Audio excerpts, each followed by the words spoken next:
नमस्कार, जोहार। मैं याचना जायसवाल, आप देख रहे हैं न्यूज झारखंड। चलिए जानते हैं सुबह से लेकर शाम तक की झारखंड की तमाम बड़ी खबरों को। पीएम मोदी और सीएम हेमंत सोरेन ने अंतर्राष्ट्रीय महिला दिवस की दी शुभकामनाएं, किया नारी शक्ति को नमन। अंतर्राष्ट्रीय महिला दिवस के अवसर पर प्रधानमंत्री नरेंद्र मोदी और मुख्यमंत्री हेमंत सोरेन ने शुभकामनाएं दी हैं। इसे लेकर दोनों ने अपने सोशल मीडिया हैंडल पर पोस्ट साझा किए हैं। इसके साथ ही पीएम ने अपने एक्स हैंडल पर विभिन्न क्षेत्रों में बेहतरीन प्रदर्शन कर रही महिलाओं की तस्वीर भी शेयर की है। पीएम मोदी ने अपने पोस्ट में लिखा, हम महिला दिवस पर अपनी नारी शक्ति को नमन करते हैं। हमारी सरकार ने हमेशा महिलाओं को सशक्त बनाने के लिए काम किया है, जो हमारी योजनाओं और कार्यक्रमों में झलकता है। आज जैसा कि वादा किया गया था, मेरी सोशल मीडिया प्रॉपर्टीज उन महिलाओं द्वारा संभाली जाएंगी जो विविध क्षेत्रों में अपनी पहचान बना रही हैं। वहीं सीएम हेमंत सोरेन ने अपने एक्स हैंडल पर लिखा कि जब आधी आबादी सशक्त होती है तो पूरा समाज समृद्ध हो जाता है। अब वह सरकार ने कई कल्याणकारी योजनाओं के जरिए राज्य की हमारी माँ, बहन, बेटियों को मजबूत करने का ऐतिहासिक कदम उठाया है। सीएम ने आगे लिखा, हमारा संकल्प आधी आबादी को सिर्फ कल्याणकारी योजनाओं का लाभ देना ही नहीं है, बल्कि उन्हें सामाजिक, राजनीतिक, शैक्षणिक और आर्थिक क्षेत्र में सशक्त भी बनाना है। झारखंड में एनटीपीसी के डीजीएम की हत्या। घर से ऑफिस के लिए निकले थे, ओवरटेक कर मारी गोली। नालंदा के रहने वाले थे। एनटीपीसी कोल परियोजना के केरेडारी में डिस्पैच डिपार्टमेंट के डीजीएम पद पर कार्यरत कुमार गौरव की गोली मारकर हत्या कर दी गई। शनिवार सुबह वे अपने घर हजारीबाग से ऑफिस के लिए निकले थे। गाड़ी जैसे ही हजारीबाग के फतह चौक के पास पहुंची, बाइक सवार अपराधियों ने गाड़ी ओवरटेक कर उन्हें गोली मार दी। उन्हें 2 गोलियां लगी थी। आनन फानन में उन्हें पास के ही आरोग्यम अस्पताल ले जाया गया, जहां डॉक्टरों ने उन्हें मृत घोषित कर दिया। जानकारी के मुताबिक कुमार गौरव बिहार के नालंदा जिले के रहने वाले थे। वे ऑफिस के स्कॉर्पियो में सवार थे। गाड़ी में उनके अलावा 2 और लोग बैठे थे। घटना की जानकारी मिलते ही एनटीपीसी के बड़े पदाधिकारी घटनास्थल पर पहुंचे।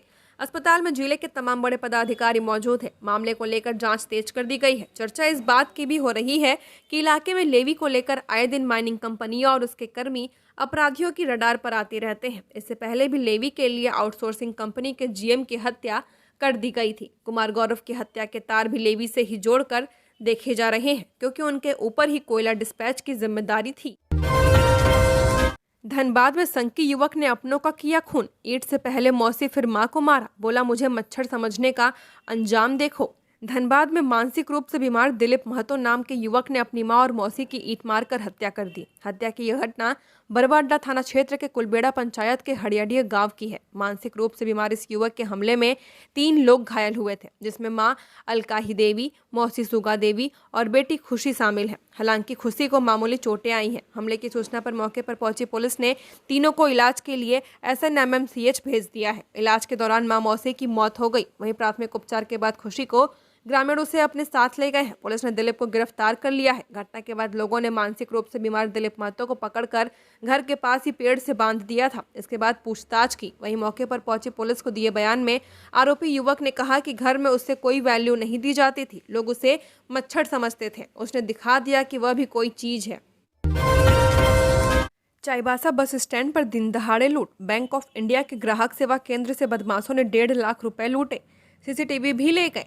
चाईबासा के बस स्टैंड स्थित बैंक ऑफ इंडिया के ग्राहक सेवा केंद्र में दिन दहाड़े लूट की वारदात हुई है। 3 बदमाशों ने बाइक से आकर 1.5 लाख रुपए लूट लिए। ग्राहक सेवा केंद्र के संचालक तरुण कुमार विश्वकर्मा सुबह केंद्र खोल रहे थे।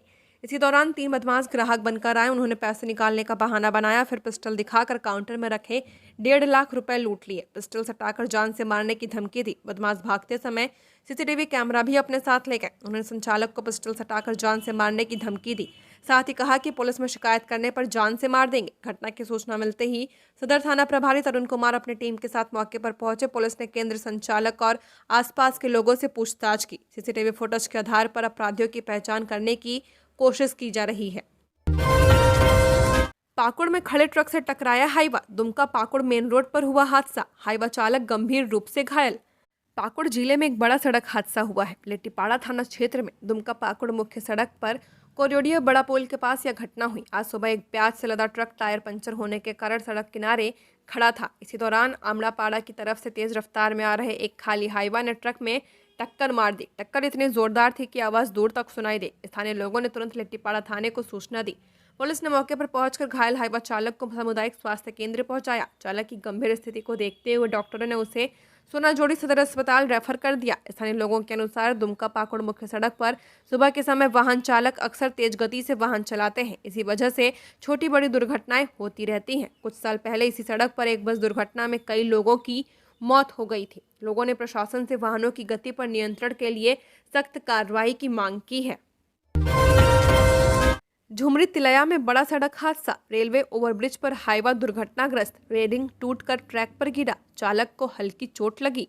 झुमरी तिलैया में एक बड़ा सड़क हादसा होते होते बचा। तिलैया थाना क्षेत्र के NH 20 पर रामगढ़ से झुमरी तिलैया जा रही एक हाईवा दुर्घटनाग्रस्त हो गई। हादसा तब हुआ जब एक कार ने हाईवा को ओवरटेक करने की कोशिश की। कार को बचाने के प्रयास में हाईवा असंतुलित होकर रेलवे ओवरब्रिज के डिवाइडर से टकरा गई। हाईवा का अगला हिस्सा ब्रिज के नीचे लटक गया। चालक संजय पटेल ने किसी तरह केबिन से बाहर निकलकर अपनी जान बचाई है। जानकारी के मुताबिक यूपी के रजिस्टर्ड हाईवा रामगढ़ से झुमरी तिलैया की एक निजी फैक्ट्री में कोयला का डस्ट लोड करने जा रही थी। हादसे में पुल की रेलिंग का एक बड़ा हिस्सा नई दिल्ली हावड़ा रेलवे लाइन पर जा गिरा। सौभाग्य से OHE तार सुरक्षित रहा, वरना रेल परिचालन प्रभावित हो सकता था। तिलैया पुलिस ने मौके पर पहुंचकर घायल चालक को अस्पताल भेजा। NH 20 पर लगे जाम को हटाने के लिए यातायात को डाइवर्ट किया गया। बजट सत्र के दौरान विधायकों को गिफ्ट देने की परंपरा को जयराम महतो ने बताया गलत, कहा स्पीकर को लिखेंगे पत्र। झारखंड विधानसभा के बजट सत्र के दौरान अलग अलग विभागों के बजट पर चर्चा के दिन विभाग द्वारा माननीय विधायकों को उपहार दिए जाते हैं। राजनीति में एक अलग सोच के साथ प्रवेश करने वाले डुमरी से झारखंड लोकतांत्रिक क्रांतिकारी मोर्चा के विधायक जयराम महतो से विधायकों को विभागों की ओर से गिफ्ट देने की परंपरा को गलत करार दिया है। मीडिया कर्मियों द्वारा माननीय विधायकों को गिफ्ट देने की परंपरा पर अपनी राय जाहिर करते हुए जयराम महतो ने कहा कि उपहार देने की यह परंपरा बंद होनी चाहिए। अगर उपहार में कॉपी कलम डायरी देते हैं तो यह ठीक है, लेकिन अगर कोई लग्जरी वस्तुएं दी जाती है तो यह गलत है। जयराम महतो ने कहा कि अभी तक उन्हें कोई गिफ्ट नहीं मिला है। उनका दिल बहुत बड़ा है। कल उन्हें डायरी और पेन मिला था, जिससे उन्होंने अपने ड्राइवर और अंगरक्षकों में बांट दिया। वहीं माइक्रोवेव ओवन मिलने के सवाल पर जयराम महतो ने कहा कि अगर यह गिफ्ट मुझे मिला है तो हम स्पीकर को पत्र लिखेंगे। जयराम महतो ने कहा कि पहले हम आकलन करेंगे कि कौन कौन सा गिफ्ट मिला है और उसके बाद स्पीकर को पत्र लिखकर इसे बंद करने की मांग करेंगे, क्योंकि सभी माननीय विधायक संपन्न होते हैं और उन्हें गिफ्ट की कोई जरूरत नहीं है। कोडरमा की महिलाएं बनी मिसाल, मडुआ के लड्डू कुकीज बनाकर महिलाएं बनी आत्मनिर्भर, हर माह कमा रही 11,000। कोडरमा में women farmer producer company limited के जरिए एक साथ जिले की 2,000 महिलाएं न सिर्फ आत्मनिर्भर बन रही हैं, बल्कि आर्थिक रूप से सशक्त भी हो रही हैं। कल तक घरेलू बंधनों में जकड़ी ग्रामीण महिलाएं आज मडुआ के लड्डू और कुकीज बनाकर नारी सशक्तिकरण की मिसाल पेश कर रही हैं। झुमरी तिलैया स्थित बाजार समिति परिसर में तकरीबन 1 करोड़ 80 लाख की लागत से मडुआ उत्पाद और आलू चिप्स प्रसंस्करण यूनिट लगाई गई है। इससे 2,000 महिला किसान बतौर शेयर होल्डर जुड़ी हुई हैं। साथ ही फिलहाल 20 महिलाओं की एक टीम तैयार की गई है, जो इन उत्पादों को तैयार कर उसकी पैकेजिंग करती है। जो महिलाएं यहाँ काम करती हैं, उन्हें हर महीने 9 से 11,000 रुपए की आमदनी भी होती है, जबकि जो महिलाएं सिर्फ शेयर होल्डर के रुपए में इस कंपनी से जुड़ी हैं, उन्हें कंपनी के लाभांश का 1% हिस्सा उनके खाते में दिया जा रहा है। इससे जुड़कर महिलाएं खुद को आत्मनिर्भर और सशक्त महसूस कर रही हैं। महिलाएं हरियाणा बेचे, सरकार इसकी बना रही योजना, CM। मुख्यमंत्री हेमंत सोरेन ने सदन में चर्चा के दौरान बताया कि हमने फूलो झानो योजना के तहत महिलाओं को हड़िया दारू से अलग कर रोजगार से जोड़ने की शुरुआत की है। मेरे जेल जाने से पहले राज्य की 20 से 25,000 महिलाओं को योजना से जोड़ा भी गया था। अब देखा जा रहा है कि कई महिलाएं फिर से इसमें वापस आ रही हैं। महिलाएं हड़िया बेचने में फिर से वापस न आए, इसको लेकर सरकार कार्य योजना बना रही है। उन्होंने कहा कि विपक्ष का भी कोई सुझाव होगा तो हम मिलजुल कर इस सामाजिक बुराई को खत्म करने का प्रयास करेंगे। नेता प्रतिपक्ष बाबूलाल मरांडी के सदन में हड़िया दारू बिकने पर प्रतिबंध लगाने की मांग के बाद उन्होंने ये बातें कही। हड़िया दारू को आदिवासी संस्कृति से जोड़ना सही नहीं। नेता प्रतिपक्ष बाबूलाल मरांडी में सदन में हेमलाल मुर्मू के बयान पर कहा कि हड़िया दारू आदिवासी संस्कृति की पूजा पाठ की परंपरा है, लेकिन हाट बाजारों में हड़िया बेचने की व्यवस्था नहीं होनी चाहिए। हड़िया दारू को आदिवासी संस्कृति से जोड़ना सही नहीं है। सड़क किनारे हड़िया दारू बिकना बंद होना चाहिए। देवघर में दुकान में लूटपाट की कोशिश, 75 वर्षीय दुकानदार पर कुल्हाड़ी से हमला, सदर अस्पताल में भर्ती। देवघर के देवीपुर थाना क्षेत्र के बघारा रायडीह गांव में एक दर्दनाक घटना सामने आई है। रात करीब 3 बजे दुकान में लूटपाट की नीयत से बदमाशों ने 75 वर्षीय कुन्ना यादव पर कुल्हाड़ी से हमला कर दिया। घटना के समय कुन्ना यादव अपनी दुकान में सो रहे थे। हमले की आवाज सुनकर आसपास के लोग जमा हो गए। ग्रामीणों ने आरोपियों को पकड़ने का प्रयास किया। घायल कुन्ना यादव को तत्काल देवघर सदर अस्पताल में भर्ती कराया गया है। पीड़ित के पुत्र दीपक यादव ने पुलिस को घटना की सूचना दी। पुलिस टीम मौके पर पहुंचकर मामले की जांच कर रही है। स्थानीय पुलिस ने बताया कि वे पूरे मामले की गंभीरता से जांच कर रहे हैं और जल्द ही आरोपियों को गिरफ्तार कर लिया जाएगा। झारखंड में 5 डिग्री तक बढ़ेगा अधिकतम तापमान। आज आसमान साफ और मौसम रहेगा शुष्क। 9 से 11 मार्च तक छाएंगे बादल। झारखंड के सभी जिलों में धीरे धीरे तापमान में बढ़ोतरी होगी। मौसम केंद्र रांची के मुताबिक अगले 5 दिनों के दौरान प्रदेश के तापमान में 4 से 5 डिग्री तक की बढ़ोतरी हो सकती है। इससे गर्मी बढ़ेगी।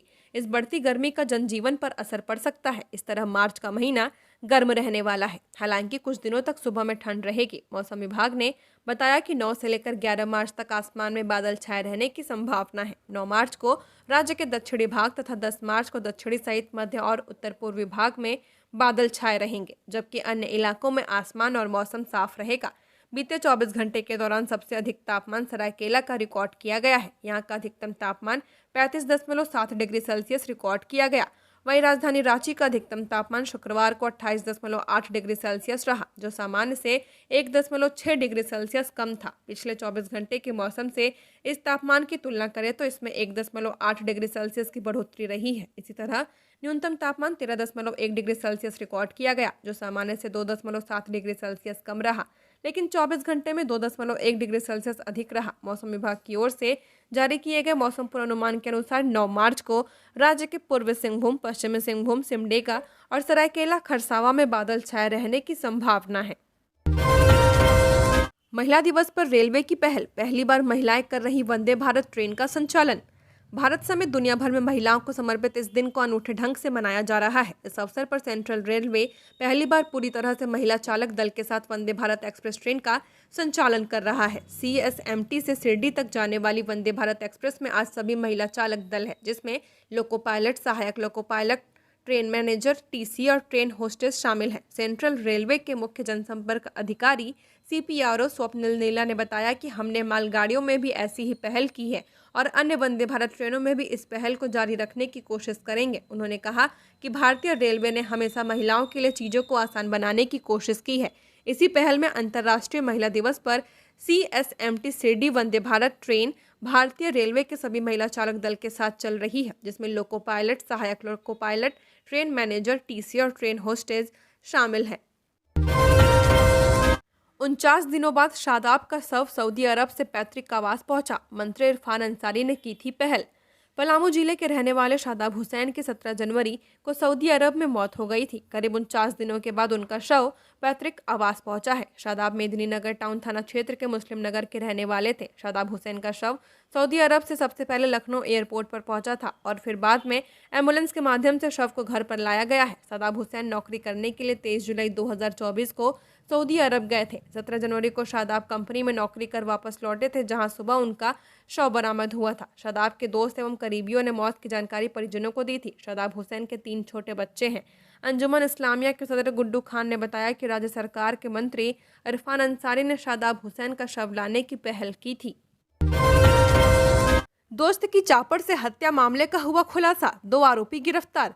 सरायकेला जिले के कमारगोड़ा में हुए सोनारी के ग्वाला बस्ती के युवक शिवम सिंह हत्या का खुलासा पुलिस ने 24 घंटे में कर लिया है। कपाली OP की पुलिस ने हत्याकांड में 2 युवकों को गिरफ्तार कर न्यायिक हिरासत में भेज दिया है। गिरफ्तार युवकों में सोनारी का राहुल दास और कपाली का मोहम्मद आसिफ शामिल है। पुलिस ने इसकी निशानदेही पर कांड में प्रयुक्त चापड़, एक स्कूटी और एक मोटरसाइकिल बरामद किया है। साथ ही अभियुक्त राहुल दास का खून से सना कपड़ा भी पुलिस ने जब्त किया है। इसकी जानकारी देते हुए SDPO अरविंद सिन्हा ने बताया कि मृतक और हत्यारे दोस्त हैं। मृतक शिवम के भाई का सोनारी मरीन ड्राइव में चाय की दुकान है। उसी जगह आरोपी राहुल दास की भी दुकान है। दुकान को लेकर दोनों में अक्सर विवाद होता था। बुधवार को राहुल ने शिवम के साथ कमारगोड़ा के सुनसान जगह में शराब का सेवन किया। उसके बाद आरोपी ने अपने पास रखे तेजधार चापड़ से सर और गर्दन में कई वार किए, जिसमें शिवम की घटनास्थल पर ही मौत हो गई। मोहराबादी में 1,52,00,000 की लागत से बन रहा वेंडर मार्केट 31 मार्च 2025 तक होगा तैयार। राजधानी रांची के मोहराबादी मैदान में 1,52,00,000 की लागत से एक अत्याधुनिक वेंडर मार्केट का निर्माण किया जा रहा है, जिसे 31 मार्च 2025 तक पूरा करने का लक्ष्य रखा गया है। इस वेंडर मार्केट में कुल 186 स्ट्रीट वेंडर्स को जगह मिलेगी, जिससे उन्हें स्थायी और सुव्यवस्थित व्यापार करने का अवसर मिलेगा। नगर निगम के अनुसार इस वेंडर मार्केट में बिजली, पानी और स्वच्छता की बेहतर सुविधाएं भी उपलब्ध कराई जाएंगी, ताकि वेंडर्स और ग्राहक दोनों को आधुनिक और स्वच्छ वातावरण मिल सके। सांसद मनीष जायसवाल के औचक निरीक्षण से शेख भिखारी अस्पताल में मचा हड़कंप। अधीक्षक के सामने रखी ये मांग। हजारीबाग के बीजेपी सांसद मनीष जायसवाल ने शेख भिखारी मेडिकल कॉलेज अस्पताल का औचक निरीक्षण किया। इस दौरान उन्होंने अस्पताल के अधीक्षक को फटकार लगाई और हिदायत देते हुए कहा कि स्थिति को सुधार लीजिए, वरना सुधारने के और भी रास्ते हैं। शेख भिखारी मेडिकल कॉलेज अस्पताल में सांसद मनीष जायसवाल के औचक निरीक्षण से अस्पताल महकमे में खलबली मच गई। दरअसल बीजेपी सांसद को कुछ दिनों से शिकायत मिल रही थी कि अस्पताल में पैसे लेकर कंबल, व्हीलचेयर और स्ट्रेचर की सुविधा दी जाती है। शिकायत में यह भी सामने आया था कि पैसा नहीं होने पर मोबाइल को गिरवी रखवा लिया जाता है। उन्होंने हकीकत को जानने के लिए अस्पताल का औचक निरीक्षण किया। निरीक्षण करने के दौरान उन्होंने पाया कि जिस काउंटर से मरीजों का पंजीकरण होता है, वहां स्टाफ नहीं था। उन्होंने इमरजेंसी सेवा का भी औचक निरीक्षण किया। वहां की स्थिति से भी वे काफी नाराज नजर आए। उन्होंने शेख भिखारी मेडिकल कॉलेज अस्पताल के अधीक्षक डॉक्टर अनुकरण पूर्ति के कैबिन में पहुंचकर उनसे मुलाकात की और अव्यवस्थाओं को लेकर जमकर फटकार लगाई। हम संभाल लेंगे। 100 टन के होल पैक का स्टीयरिंग हो या देश के विकास की बागडोर। देश की तरक्की और विकास में हजारीबाग एनटीपीसी पकड़ी बरवाडिया में सेवा दे रही महिलाओं का महत्वपूर्ण योगदान है। अंतर्राष्ट्रीय महिला दिवस पर इन महिलाओं के जज्बे को हर कोई सलाम कर रहा है। ये महिलाएं कोयला उत्खनन कर ट्रांसपोर्टिंग में अपनी अहम भूमिका निभा रही हैं।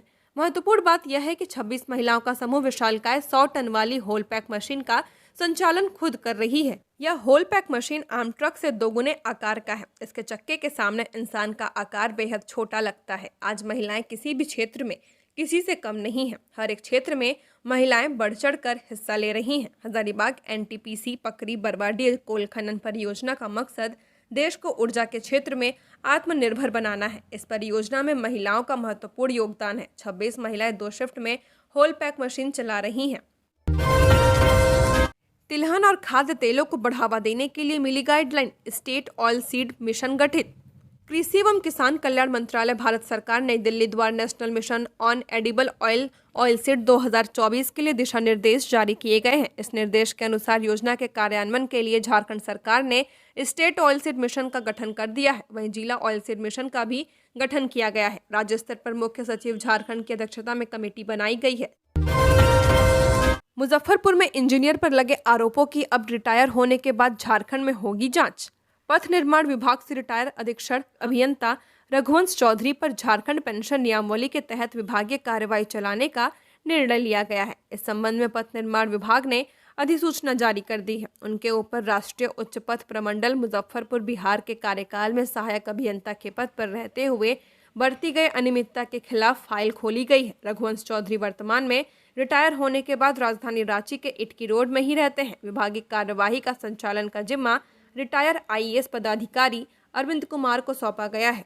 वहीं मुख्य अभियंता यातायात के सचिव प्रावैधिकी को प्रस्तुतिकरण पदाधिकारी नियुक्त किया गया है। रघुवंश चौधरी को 10 दिनों के अंदर संचालन पदाधिकारी के समक्ष उपस्थित होने का भी निर्देश दिया गया है।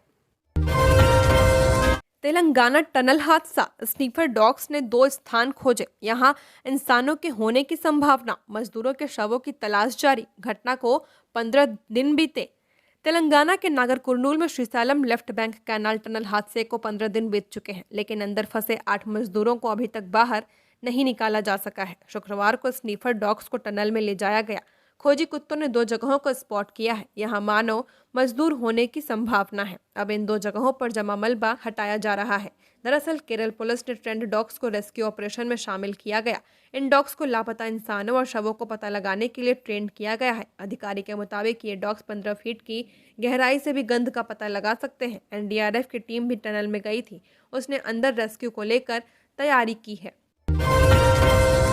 पीएम मोदी ने 1.5 लाख लखपति दीदियों से बात की। कहा, मैं दुनिया में सबसे अमीर, मेरे खाते में करोड़ों माताओं बहनों का आशीर्वाद। प्रधानमंत्री नरेंद्र मोदी ने शनिवार को अंतर्राष्ट्रीय महिला दिवस के मौके पर गुजरात के नवसारी पहुंचे।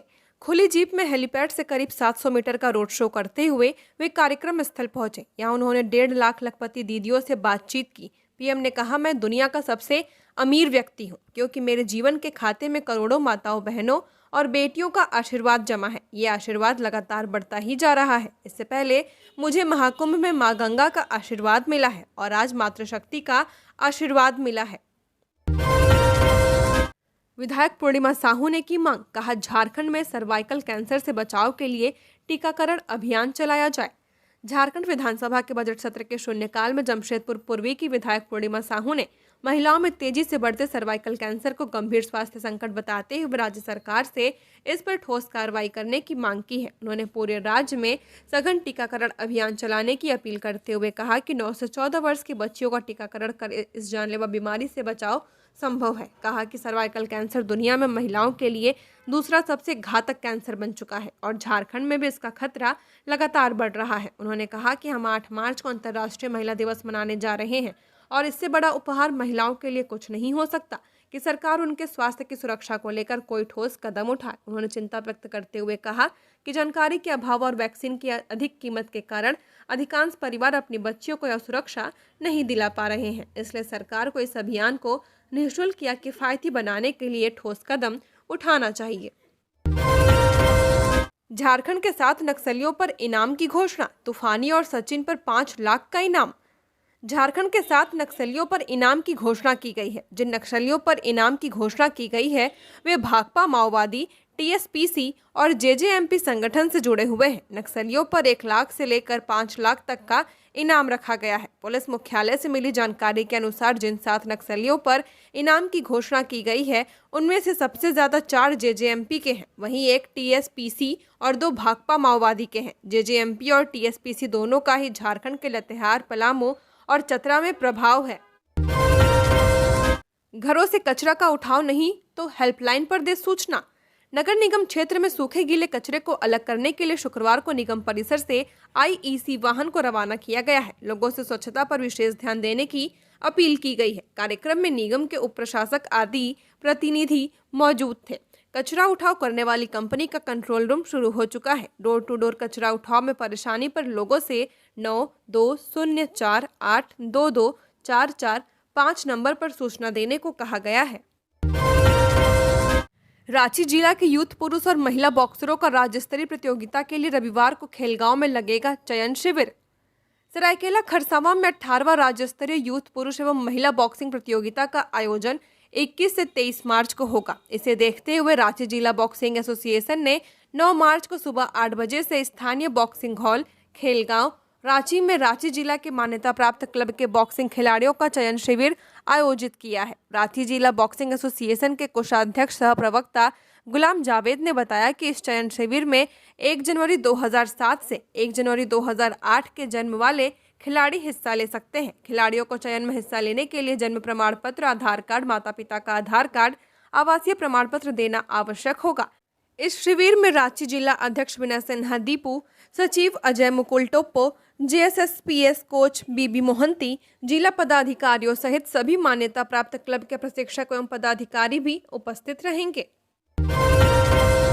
गोपाल मैदान में जोहार ट्रस्ट व आदिवासी हो समाज महासभा का 3 दिवसीय राष्ट्रीय माघे महोत्सव शुरू। जमशेदपुर में जोहार ट्रस्ट एवं आदिवासी हो समाज महासभा पूर्वी सिंहभूम के तत्वाधान में 3 दिवसीय राष्ट्रीय माघे महोत्सव का आयोजन गोपाल मैदान में शुक्रवार की शाम से प्रारंभ हो गया है। यह आयोजन 9 मार्च तक चलेगा। शुक्रवार को सबसे पहले आदिवासी हो समुदाय के प्रचलित रीति रिवाज और परंपरा से पूजा अर्चना की गई। उसके बाद महोत्सव का उद्घाटन मुख्य अतिथि पूर्व मुख्यमंत्री चंपई सोरेन ने किया। इस मौके पर चंपई सोरेन ने कहा कि इस तरह के मंच से हमारी संस्कृति को एक नई पहचान मिलती है। इसके लिए उन्होंने आयोजकों को धन्यवाद किया है। इस मौके पर विभिन्न प्रदेशों से महासभा के पदाधिकारी व प्रतिनिधि उपस्थित थे। इस महोत्सव में समाज की परंपरा एवं संस्कृति की झलक दिखाई पड़ी। माघे नृत्य ने ऐसा समा बांधा कि महोत्सव में शामिल हजारों लोग झूमने पर मजबूर हो गए। 3 दिनों तक चलने वाले इस सम्मेलन में बिहार, झारखंड, ओडिशा, पश्चिम बंगाल, असम, महाराष्ट्र समेत 11 राज्यों के प्रतिनिधि व नृत्य दल पहुंचे हैं। सचिवालय सेवा के 28 अधिकारियों की पोस्टिंग। झारखंड सचिवालय सेवा के 14 पदाधिकारियों संयुक्त सचिव पद में पदस्थापित कर दिया गया है। विगत दिनों ही इन अधिकारियों को उप सचिव से संयुक्त सचिव में प्रोन्नति दी गई है। सभी अधिकारी के धारित पद को संयुक्त सचिव पद में उत्क्रमित करते हुए पोस्टिंग की गई है। इस संबंध में कार्मिक विभाग ने अधिसूचना जारी की है। झारखंड सचिवालय सेवा के 14 पदाधिकारियों को अवर सचिव से उप सचिव कोटि में प्रोन्नत करते हुए उन्हीं विभागों में उप सचिव के पद पर पोस्टिंग की गई है। झारखंड की और खबरों के लिए बने रहिए हमारे साथ। हमारे चैनल न्यूज़ झारखंड पर चैनल को सब्सक्राइब करें, साथ बेल आइकन को प्रेस करें। नमस्कार।